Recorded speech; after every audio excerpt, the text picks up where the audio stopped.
Jeremías capítulo 6. Todavía Jeremías continúa una profecía que ha estado desde el capítulo 4. Como hemos visto, la Biblia está dividida en capítulos y en versículos, pero no necesariamente los que lo dividieron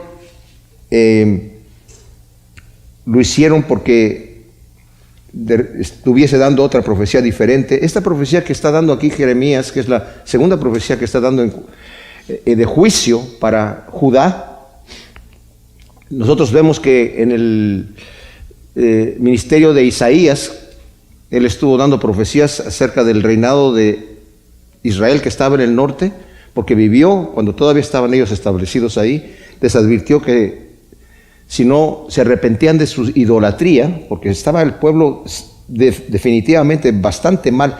Y vamos a ver, ahora que veamos este capítulo 6, que la situación del pueblo era terrible. O sea, pareciera que de alguna manera cuando llegó el pueblo de Israel a sentarse en la tierra prometida, inmediatamente después de que murió Josué y después la generación que siguió de Josué, la gente se olvidó de Dios y empezaron a copiar las costumbres de la gente de Canaán.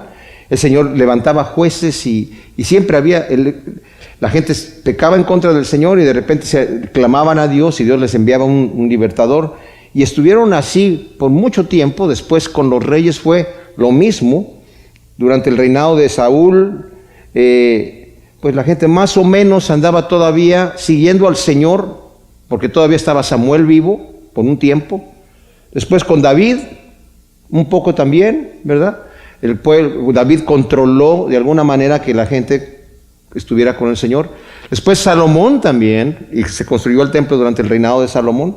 Pero después de que murió Salomón, como Salomón apostató en su vejez, después se volvió a regresar al Señor, según vemos en el libro de Eclesiastés, pero el daño que había hecho, y el Señor había dado ya el juicio de que durante el reinado de Roboam, su hijo, se iba a dividir el reinado de Israel, y se dividió en dos. 10 tribus estaban en el norte y 2 tribus en el sur, Judá y Benjamín. Las demás estaban en el norte. El pueblo se corrompió, las dos partes se corrompieron, pero más la parte del norte. Isaías les profetizó: si ustedes no se arrepienten, van a venir los enemigos y se los van a llevar. Los asirios llegaron, se los llevaron durante el reinado de Ezequías, que fue un rey bueno en la parte del sur, ¿verdad? Y se los llevaron.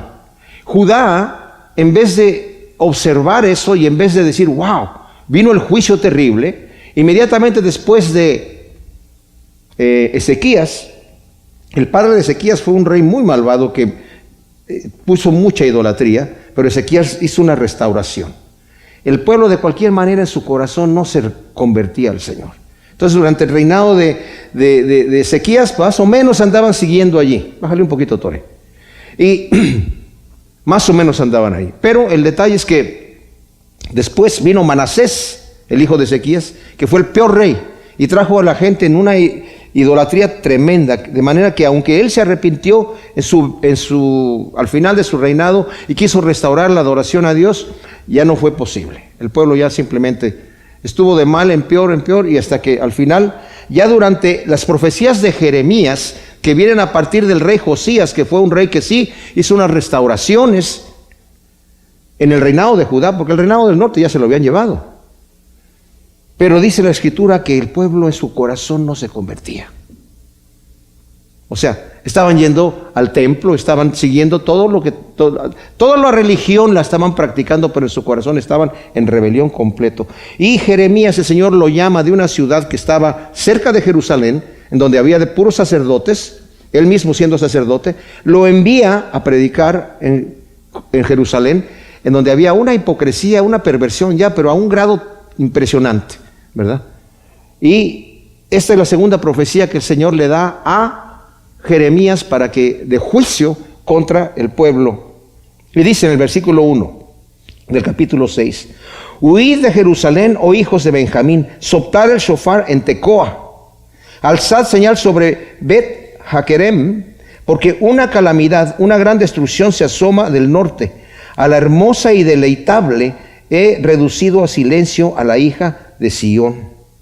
Anteriormente, si nosotros le damos la vuelta allí al capítulo 4, versículos 5 y 6, el Señor está diciendo que vayan a refugiarse en Jerusalén, porque van a venir los invasores. Dice, anunciarlo en Judá y proclamarlo en Jerusalén y decir, resonad el shofar en la tierra, gritad con todas las fuerzas y decir, congregaos para marchar a la ciudad fuerte, alzad estandarte hacia Sión, buscad refugio a prisa, no os paréis porque yo traigo del norte la desgracia y una gran calamidad. O sea, el mensaje es, refúgiate en la ciudad de Jerusalén, pero ahora dice, la desgracia va a ser tal. No hay una contradicción en el mensaje, que ya ni Jerusalén va a ser segura. Huye al sur, vete al sur. Y vemos que Tecoa estaba a 12 kilómetros al sur de Jerusalén. Bet Hakerem no se sabe con seguridad en dónde estaba, pero el nombre significa casa del viñedo, y vemos que también Israel, Judá, era siempre comparada con un viñedo del Señor, pero puede que haya existido esa ciudad, y si existió como ciudad, pues obviamente debió haber estado cerca de Tecoa, ¿verdad? El versículo 2, nosotros vemos aquí que el Señor compara a Jerusalén con una mujer hermosa y deleitable, que por su delicadeza no va a poder defenderse. O sea, ellos estaban confiando aquí, a nosotros no nos va a pasar nada. Había profetas allí que les profetizaban falsamente diciéndoles, aquí va a estar todo bien, va a haber paz, no va a suceder nada. Ya hemos escuchado a estos profetas que están todo el tiempo diciendo que va a haber juicio, que va a haber... A Isaías lo criticaban diciendo, ya nos tienes cansado, siempre lo mismo, que va a venir el juicio, que va a venir el juicio. No pasa nada, estamos seguros hasta que vino la destrucción. Y ahora está diciendo Jeremías, cuando lleguemos al final del libro de Jeremías, es hasta frustrante a veces leerlo, porque había reyes que decían, a ver Jeremías, dime qué es lo que dice el Señor, qué es lo que va a pasar. Dice que se va a pasar esto. Ok, no le digas a nadie que me dijiste, pero yo no voy a obedecer lo que dice el Señor.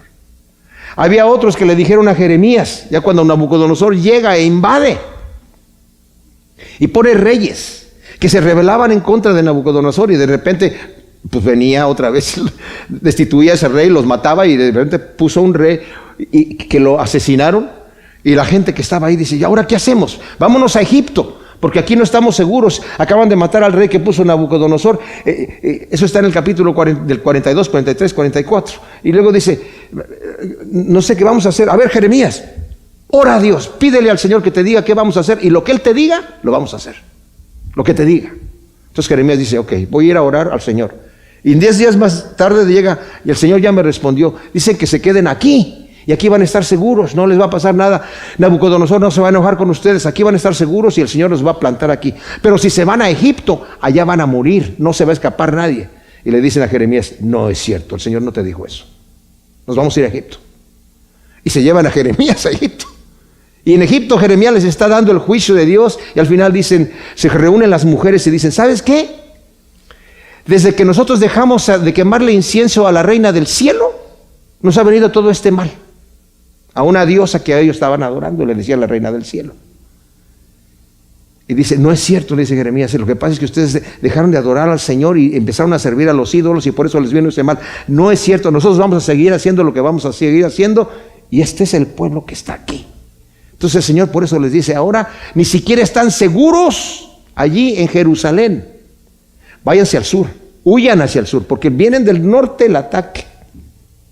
Dice el versículo 3, hacia ella acuden pastores con sus rebaños, junto a ella plantan sus tiendas en derredor, cada uno apacienta en su lugar. O sea, el ejército invasor de los caldeos de Babilonia es comparado a pastores que llegan con sus rebaños a rodear la ciudad.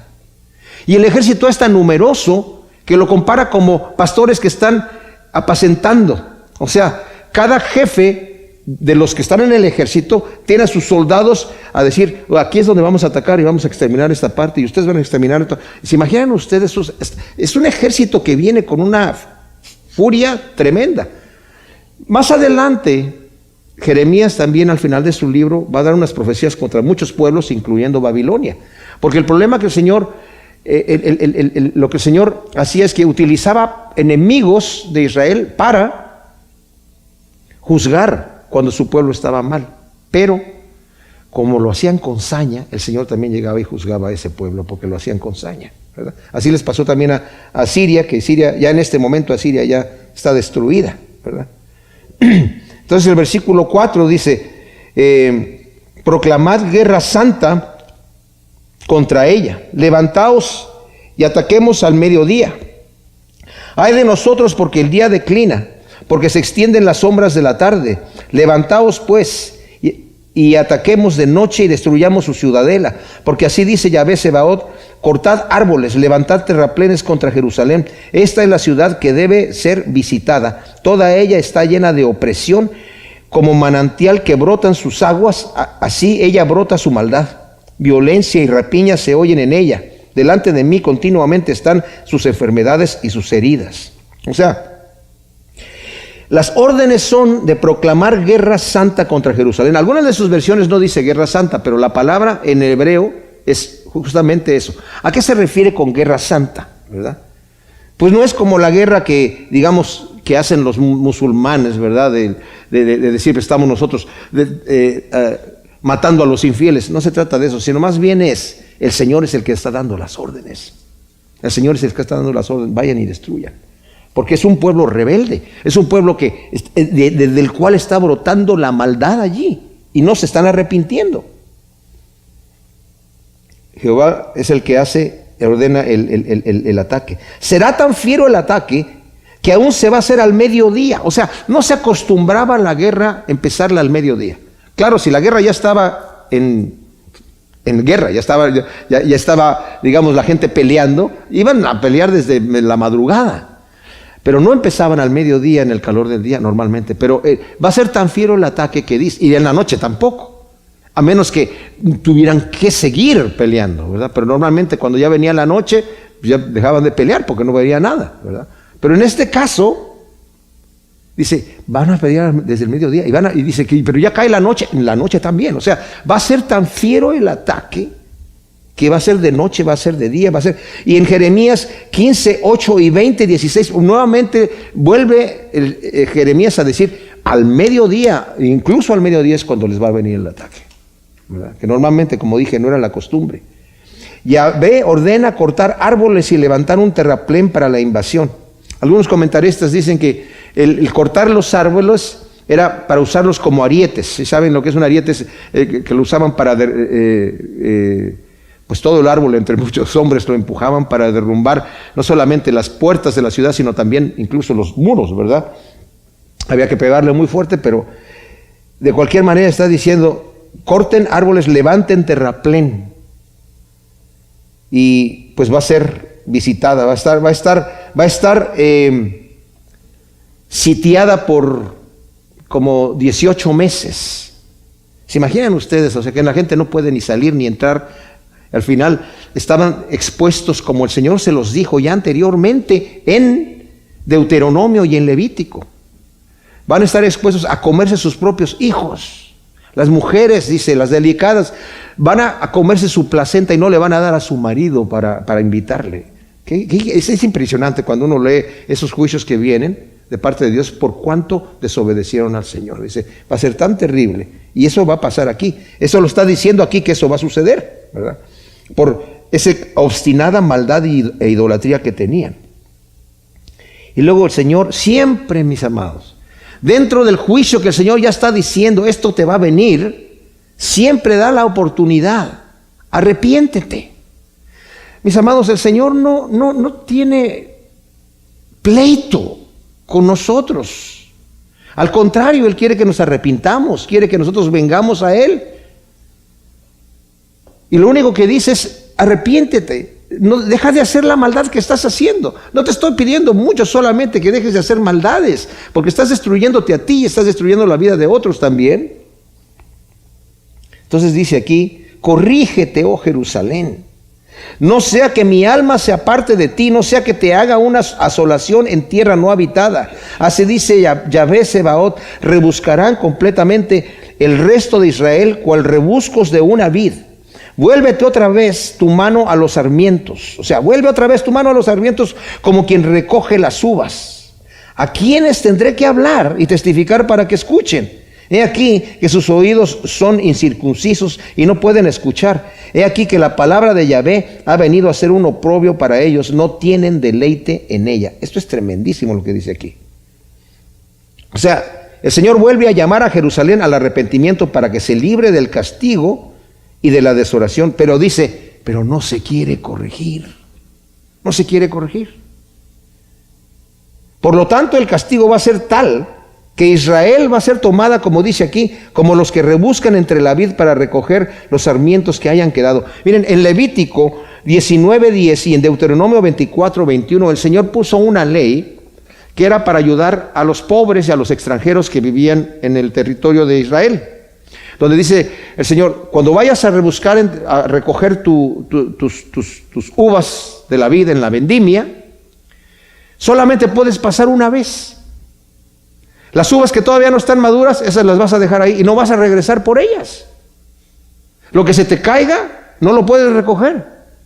Es para los pobres, para los extranjeros. O sea que al fin de cuentas, cuando lo que quedaba allí en los campos, que no se recogió la primera vez, era para la viuda, para el huérfano, para los extranjeros, para los pobres, que venían. Y eso sí, cuando llegaban, rebuscaban y se llevaban todo.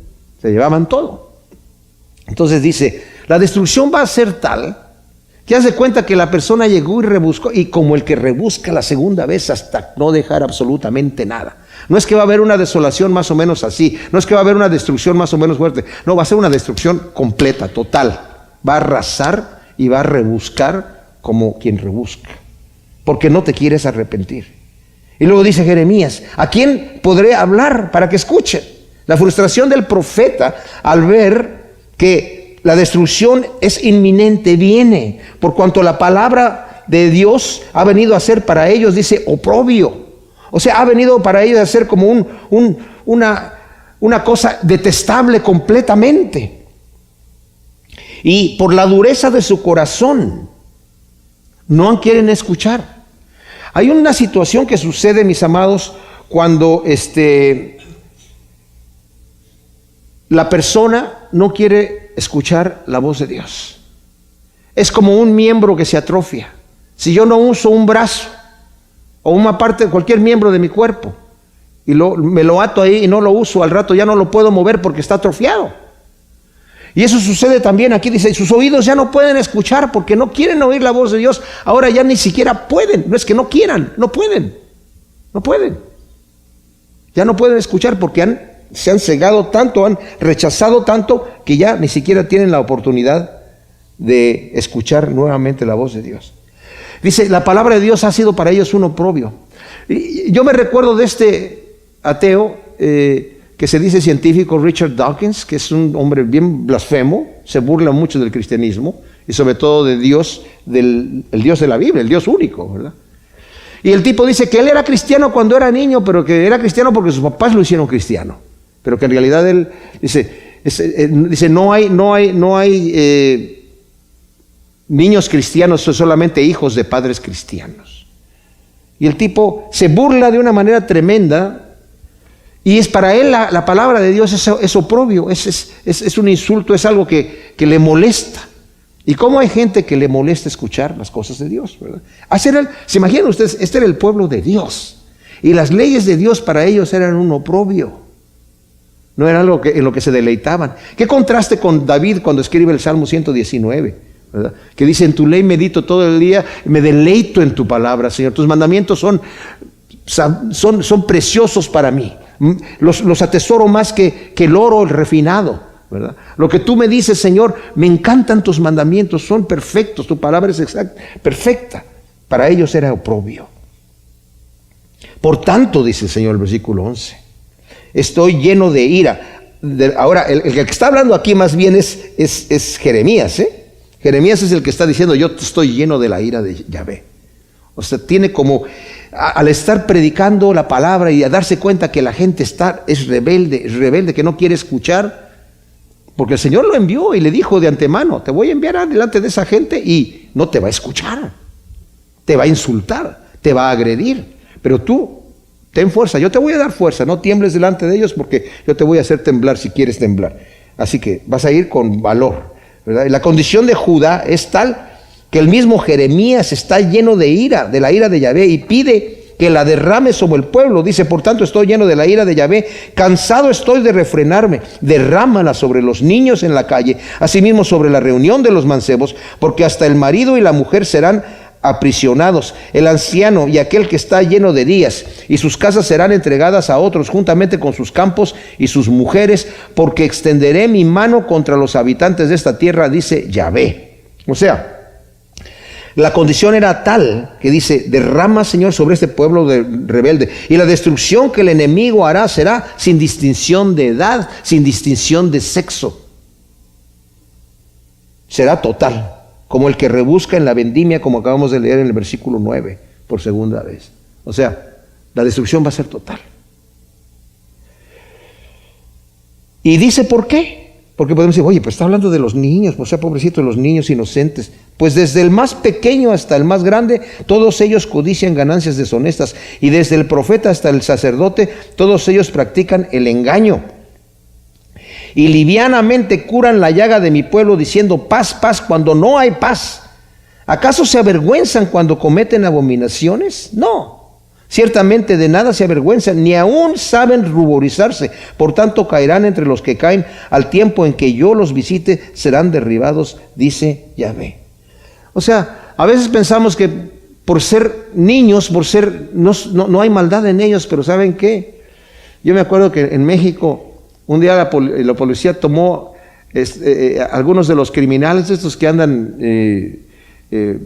pues matando policías y todo esto, y dejaron a un niñito de 12 años, se salió corriendo. Y los que lo tomaron le dijeron, ese muchachito es el más malvado de nosotros, él es el que ejecuta a la gente. 12 años. Increíble. Y aquí la maldad era tal que dice, aquí va a arrasar completamente la situación. Porque la maldad es tal, ¿verdad?, que desde el pequeño hasta el más grande, y aún el profeta y el sacerdote, todos practican engaño. O sea, el practicar engaño, mis hermanos, es una cosa de que no solamente estaban engañándose unos a otros, pero creyendo el engaño, pensando en el engaño, declarando que a pesar de su gran maldad, todo va a seguir en paz, no haciendo caso a las advertencias de los profetas de Dios. No va a haber problema aquí, esto sigue igual, como hoy en día en el mundo. Los cristianos hablan, ¿verdad? Hablamos del juicio que va a venir de Dios, y la gente dice, no, aquí no va a pasar nada. Eso lo vengo escuchando desde que mi abuelita me lo decía, ¿verdad? Y el Señor pregunta, ¿acaso se avergüenzan cuando practican sus abominaciones? No dice, ni siquiera saben ruborizarse, ni les da vergüenza. Como el mundo hoy, que hasta se enorgullecen de sus maldades, de sus perversiones.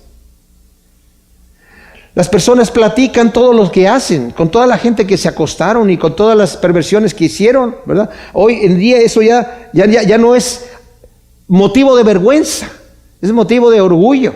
Hacen sus desfiles diciendo, yo soy gay y qué, y me respetan. Es más, con orgullo lo hago. Por tanto, declara el Señor, los profetas y los sacerdotes que están en la misma situación van a caer con los que caen. Por cuanto ni siquiera saben ruborizarse, ni siquiera los profetas que deberían estar profetizando en el nombre del Señor, estar siguiendo la palabra del Señor, los sacerdotes que deberían estar practicando la justicia, estaban diciendo, aquí no va a pasar nada. Y cuando Jeremías llegaba y predecía que iban a venir estos juicios, le decían, tú no estás hablando de parte de Dios. Queremos oír a aquel que nos dice que todo va a ir bien, que vamos a tener paz y prosperidad. No queremos que tú nos estés diciendo que Dios, que nos va a mandar al infierno, si el Señor que no envía a sus hijos al infierno. Si Dios es justo, al final va a perdonar hasta el diablo. ¿Ah, sí? No. Pero es que no es políticamente correcto decir que solamente hay un camino, que solamente a través de Cristo, como es tan cerrado. Y la gente que está buscando al Señor en el Islam, y los que están buscando que en el budismo, ¿a poco ellos? Yo no sé qué va a hacer el Señor con ellos, pero Cristo dijo, yo soy el único camino, nadie viene al Padre si no viene a través de mí. Suena cerrado, y por eso dice, no, ellos declaran paz, paz, pero no hay paz. En el versículo 16 del capítulo 6 de Jeremías continúa el Señor hablando a través de Jeremías en esta tremenda, tremenda profecía de juicio que va a venir ya para Judá, por cuanto ellos no se han arrepentido, ni quieren arrepentirse, ni saben ruborizarse, ni saben avergonzarse, ni siquiera quieren escuchar, porque ya no pueden escuchar la voz de Dios. Y todo lo que el profeta venga diciéndoles, incluso en el libro de Lamentaciones, el profeta se lamenta de la dureza de corazón del pueblo, porque ya no quiere arrepentirse. Y yo les digo una cosa, mis amados, yo puedo tener el corazón duro, mis sentidos pueden estar todos entenebrecidos por la maldad, pero en el momento que yo llego con un corazón contrito y humillado delante de Dios, el Señor hace una nueva obra, me cambia el corazón, me abre los oídos, me abre los ojos, me abre el entendimiento para que yo entienda la palabra de Dios. Porque nosotros podemos dar testimonio que en algún tiempo estábamos endurecidos a lo que el Señor quería hacer en nuestras vidas.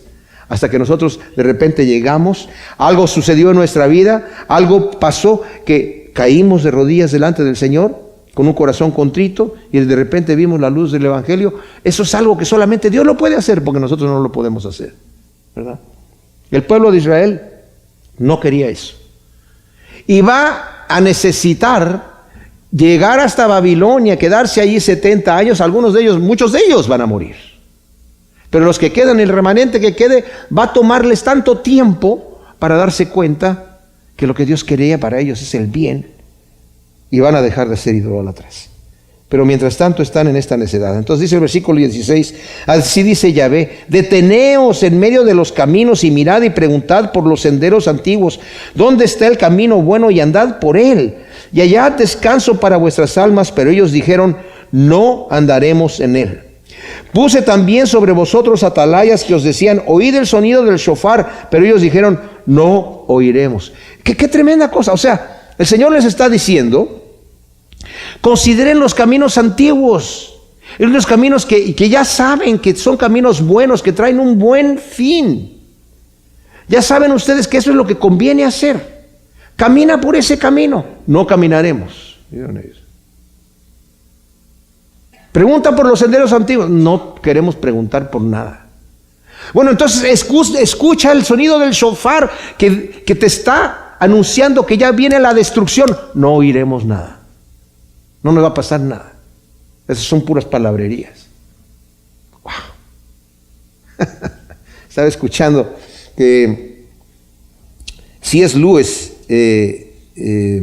hizo un comentario de que vio un epitafio en una tumba que decía: aquí yace un ateo, perfectamente bien vestido, pero no tiene ningún lugar a donde ir. Y luego hace el comentario C.S. Lewis: ojalá, él cree que ojalá eso fuera realidad, pero en realidad sí tiene un lugar a donde ir, ¿verdad? Que es un terrible lugar. Y la gente dice: no queremos oír el sonido del shofar porque no va a pasar nada. ¿No va a pasar nada? Va a venir el juicio. Mis amados, Dios quiere lo mejor para nosotros, lo mejor de lo mejor, lo mejor de lo mejor.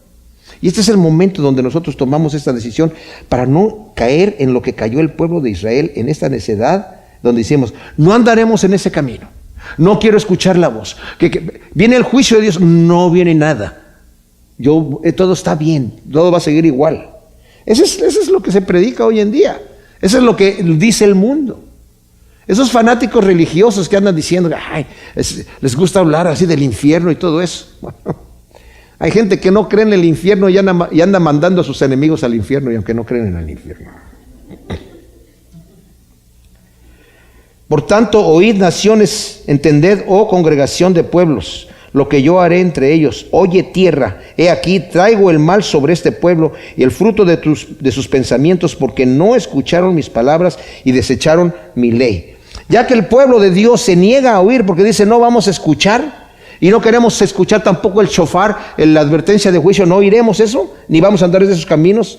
Ahora Yahvé se dirige a las naciones gentiles para que escuchen la razón por la cual va a venir el juicio sobre Israel. Dice: ya que ustedes no vienen a escuchar, ahora yo quiero poner a las naciones como testigos para que vean por qué motivo está pasando lo que está pasando con mi pueblo. ¿Se dan cuenta ustedes, mis amados, que el antisemitismo y todo lo que los judíos han tenido que sufrir es como que no ha pasado eso en otro pueblo. Y el Señor está diciendo, quiero llamar a todo el resto del mundo para que vean por qué está sufriendo mi pueblo, por su rebelión. Porque yo les prometí bendición y prosperidad y riqueza y paz si andaban en mis caminos, pero por no andar en mis caminos, les está pasando lo que les está pasando. Por la obstinada rebelión. Y porque no escucharon mis palabras, dice, y porque han desechado mi ley. Luego versículo 20 dice, ¿para qué viene a mí este incienso de Sabá o la caña aromada de países lejanos? Vuestros holocaustos no me son aceptos y vuestros sacrificios no me agradan. Por tanto, así dice Yahvé, he aquí yo pongo tropiezos delante de este pueblo y en ellos tropezarán juntos padres e hijos. El vecino también y el amigo perecerán. O sea, el Señor reprende la hipocresía religiosa de Israel y no acepta sus ofrendas. ¿Se imaginan? Ellos todavía estaban, aparte de que estaban no escuchando al profeta, pero iban al templo y traían sus ofrendas, ¿verdad? Como Caín trajo la ofrenda delante del Señor, y Abel también trajo su ofrenda, y vio el Señor con agrado la ofrenda de Abel, pero la de Caín no. Ahí podemos ver cómo se refleja cuando el Señor dijo, si tú traes tu ofrenda al altar y de ahí te acuerdas que tu hermano tiene algo contra ti, deja tu ofrenda ahí, en un lado, déjalo ahí. No, porque no, yo no te la voy a recibir. Ponte de acuerdo primero con tu hermano, arregla cuentas allá y luego presenta tu ofrenda, entonces va a ser aceptada. Dios no necesita mi dinero, no necesita mi tiempo, no necesita mi esfuerzo, no necesita absolutamente nada de mí. De Él son todas las cosas. Yo no tengo nada mío, ni mi cuerpo me pertenece. Dice Pablo que hemos sido comprados por precio. Entonces, cuando yo le entrego algo al Señor, tiene que ser de un corazón alegre, de un corazón, de una vida que está en paz con Dios. Y dice el Señor, ¿para qué me traen esos inciensos? ¿Para qué esos sacrificios? No los puedo recibir, no son aceptables. En el Salmo 51, David dice, ¿por qué no quieres sacrificio? Que yo lo daría, pero no lo quieres tú. Dice, entonces, al corazón contrito y humillado, tú no desprecias, Señor. Y una vez que se arrepiente en el Salmo 51, al final dice, entonces, ahora sí te puedo presentar mis sacrificios. Ahora va a ser agradable para ti el holocausto. Una vez que ya hay paz con el Señor. Y aquí dice el Señor, ¿para qué están haciendo su religiosidad por fuera? Es que estoy leyendo la Biblia, es que estoy yendo a la iglesia, estoy cantando los cantos, bueno, pero ¿cómo está mi vida con el Señor? ¿Cómo estoy en mi relación con Él? Hay paz en mi relación con el Señor. ¿Estoy escuchando la voz de Dios?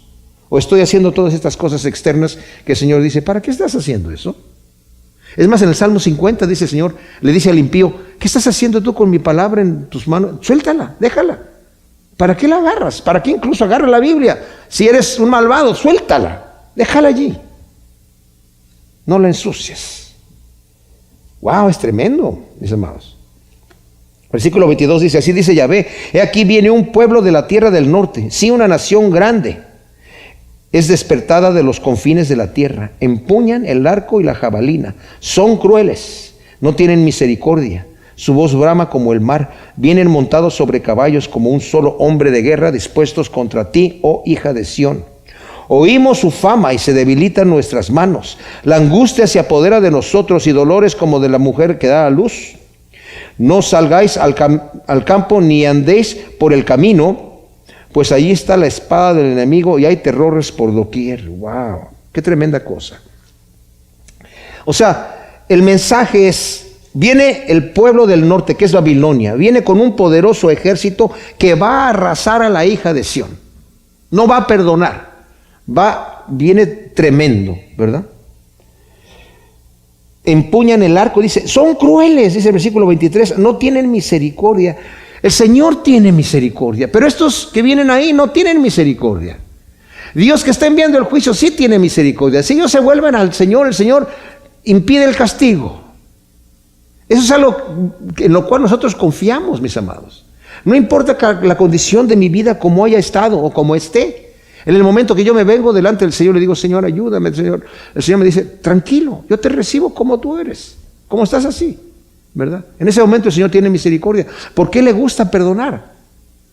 Pero este pueblo que va a venir aquí dice, yo te voy a castigar con un pueblo que no tiene misericordia. Que tú le digas, oiga, es que no, es que mire mi hijo, tu hijo se muere igual y tu abuelo igual, y tu mamá también y tu papá, y tu esposa también. ¡Wow! Y tú también después, ¿verdad?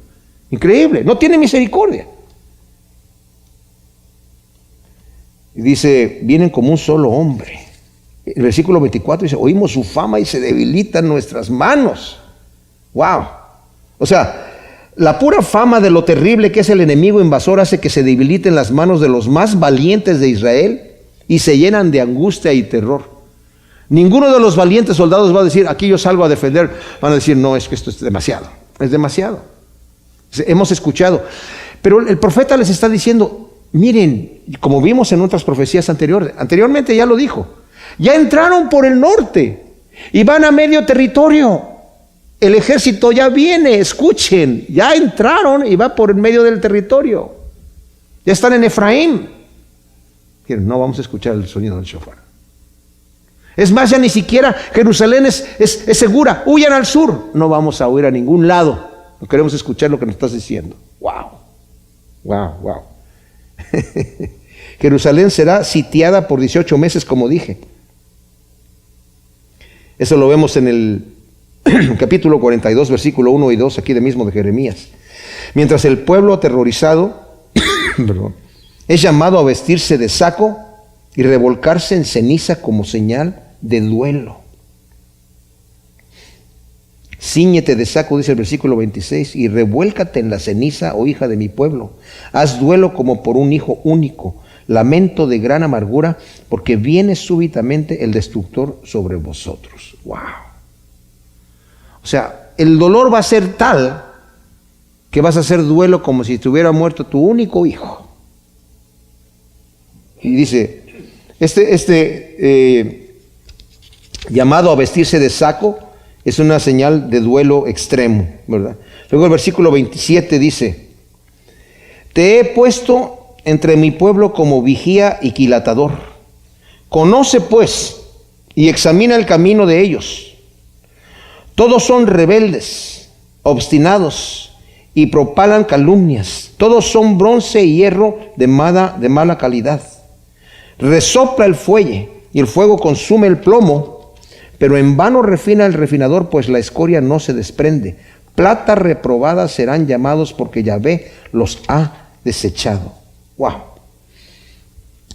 El Señor había llamado a Jeremías, como dije anteriormente, de su pueblo, que era una ciudad de puros sacerdotes, pacífica, tranquila, para venir allí a Jerusalén. Jeremías no quería ir al principio porque dijo, Señor, yo soy muy joven. El Señor le diga, no digas que soy joven porque yo voy a estar contigo. No tengas temor porque yo voy a estar contigo. Y lo que yo te diga que digas y lo que yo te diga que hagas es exactamente lo que tú vas a hacer. Y el Señor sabía que estaba escogiendo a un hombre de carácter. Entonces ahora Jeremías ha venido con sus profecías que el Señor le da para que las dé de juicio. La gente se está burlando, la gente lo va a estar agrediendo. Conforme leamos la historia de Jeremías vamos a ver que lo meten a la cárcel, lo meten dentro de una cisterna, de un pozo de lodo, y bueno, realmente padece bastante, porque no les gustaban obviamente las profecías que le estaba diciendo, porque además había muchísimos falsos profetas que decían, este profeta es mentiroso, no es cierto, Jehová dice otra cosa, y tenían como un espíritu de mentira, por el cual estaban profetizando. Por eso esos son los que en el versículo 14 decían paz, paz, cuando no hay paz. Y en el versículo 13 dice, desde el profeta hasta el sacerdote, todos ellos practican el engaño. O sea, están engañando a mi pueblo. Y el pueblo dice, pues si estos son profetas, si estos son sacerdotes, y están hablando de parte de Dios. ¿Saben qué? Esto en cierta manera, porque dice el Señor aquí en el versículo 27, te he puesto entre mi pueblo como vigía y quilatador. Algunas de sus versiones dicen como una torre fuerte, pero en realidad la traducción es te he puesto como un quilatador de metales. Necesito que pruebes este metal a ver si es un metal que tiene buen quilataje, si es buena plata, o si fuese oro, si es buen oro. Te he puesto para que evalúes a mi pueblo, en otras palabras. Y esto lo digo con este contexto también, mis amados. Hoy en día se predican evangelios triunfalistas, ¿verdad? En donde el Señor lo que quiere es que tú estés próspero, que seas rico, que estés completamente saludable, y todas esas cosas se oyen bien, porque uno dice, claro, ¿Señor querrá que yo esté enfermo? Pues me imagino que no. Yo no quisiera que mi hijo esté enfermo. ¿El Señor querrá que yo pase necesidad? Me imagino que no, porque yo no querría que mi hijo pasara necesidad. Una vez escuché al pastor Chuck Smith justamente eso. Si yo estuviese enfermo, si mi hijo estuviese enfermo, y yo puedo hacer algo para sanarlo, para curarlo, tengo que ir a la farmacia a comprar tengo que ir por el doctor, tengo que hacer cualquier cosa, voy y lo hago inmediatamente. ¿Por qué Dios a veces no es así como nosotros? Y dice él, tal vez yo no sé ser padre. Y eso me enseñó a mí algo bien especial, ¿verdad? Porque pensamos que Dios tiene que ser como el genio de la botella. Y se predica ese evangelio, que no es el evangelio de la Escritura, que dice paz, paz, paz y seguridad, prosperidad, ¿verdad? Dios quiere que seas próspero, Dios quiere que seas rico. Dios quiere, aunque la Biblia dice que tus tesoros no los tienes que hacer en este mundo, pero si tú dices que es por la voluntad de Dios y porque tú declaraste y confesaste y dijiste por fe, ¡pum!, le pusiste el sello de aprobado, entonces ya, ¿verdad? Decláralo con fe y va a suceder. Pero la Escritura no nos enseña estas cosas. Y entonces aquí el Señor le está diciendo a nosotros también nos dice, te pongo como equilatador para que evalúes la verdad. ¿De quién está hablando el verdadero evangelio? El evangelio del Señor dice, no hagas tus tesoros aquí, sino hazlos allá en el cielo. Prepara tu vida para lo que viene después. La muerte solamente es el umbral para lo que viene en la eternidad, que es lo que realmente es. Lo que le estoy pasando por aquí es algo muy momentáneo, muy pasajero. Entonces dice, te he puesto como equilatador, conoce pues y examina el camino de ellos, velos. Ve lo que están haciendo. ¿Qué está pasando con mi pueblo?, le dice a Jeremías. Y luego dice aquí, todos son rebeldes, obstinados, propalan calumnias, todos son bronce y hierro de mala calidad. Deberían ser plata. Dice, pero son bronce y hierro de mala calidad. Luego dice el versículo 29, resopla el fuelle, el fuego consume el plomo, pero en vano refina el refinador, por la escoria no se desprende. Cuando se refina la plata, mis amados, la escoria está normalmente formada de bronce, hierro, plomo, ¿verdad? Estuve tratando de investigar, porque varios comentaristas que yo estaba leyendo decían que el plomo es un agente que ayuda, de alguna manera, a recoger la escoria. Pero hay otros refinadores que, cuando me metí en internet para ver este asunto, que dicen que la escoria, por cuanto tiene plomo, el plomo es parte de la escoria en sí, pero como sea que sea, está diciendo ahí, el plomo ya se consumió. Entonces, si es que el plomo ayuda a quitar la escoria, se consumió, ya no está haciendo su función. Pero si el plomo solamente es parte de la escoria, el plomo ya se consumió y lo que quedó es escoria todavía, porque quedó el hierro y el bronce, no hay plata. ¿Qué quedó ahí? La plata está sucia. La plata no sirve para nada, no se puede ya refinar más. Entonces dice, resopla el fuego, dice el versículo 29, pero el fuego consume el plomo, pero en vano refina el refinador, porque la escoria no se desprende. Plata reprobada serán llamados, porque Yahvé los ha desechado. O sea, no importa el trabajo que el Señor quiere hacer, no se pueden corregir.